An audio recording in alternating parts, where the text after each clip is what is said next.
ABC's Ike Ejiochi now joining me now with more. So, Ike, the judge denied Bannon's attorney's intended defense, right? So where does that leave the case now?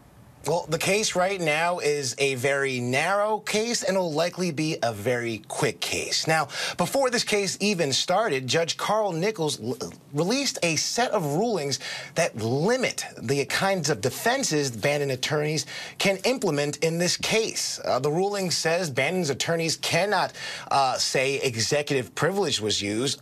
They said that Bannon cannot say that he was following the advice of his lawyer.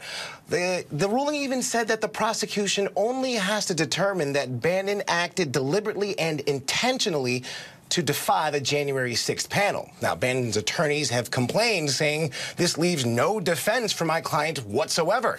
And Judge Nichols says agreed. Now, right now, expect Bannon's attorneys to try to fight vigorously to ensure that that nobody seated on the jury trial knows of any of Steve Bannon's previous political affiliations or actions.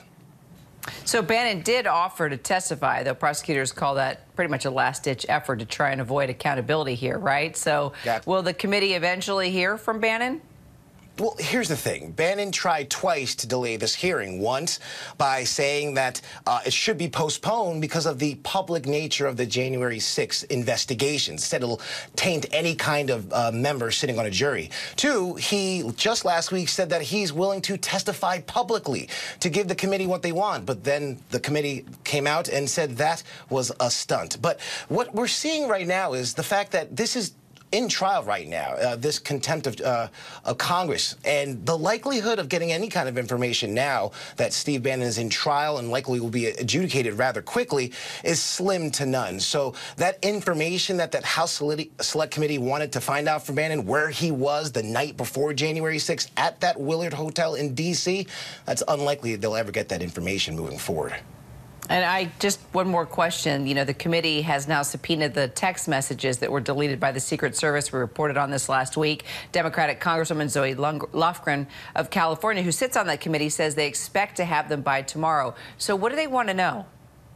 Well, they want to provide the American people with a full picture of what happened that day on January 6th. And we now know, based on the recent hearings, that the Secret Service could have allegedly been heavily involved with interactions with Donald Trump and other members of his inner circle. The Secret Service agency, they've come out and they said they've been participating with the House Select Committee since March of 2021.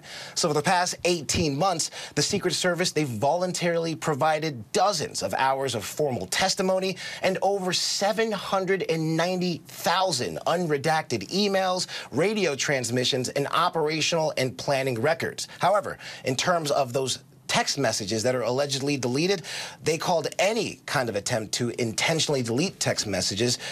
The Secret Service says that is just simply something that did not happen, and they're remaining to that. So we're going to get those text messages likely tomorrow, and the House Select Committee will present them on Thursday to the American people. That's where we'll see what happens after that. Kira. All right. Stay tuned. Ike, thanks so much. Hi, everyone. George Stephanopoulos here. Thanks for checking out the ABC News YouTube channel. If you'd like to get more videos, show highlights, and watch live event coverage, click on the right over here to subscribe to our channel. And don't forget to download the ABC News app for breaking news alerts. Thanks for watching.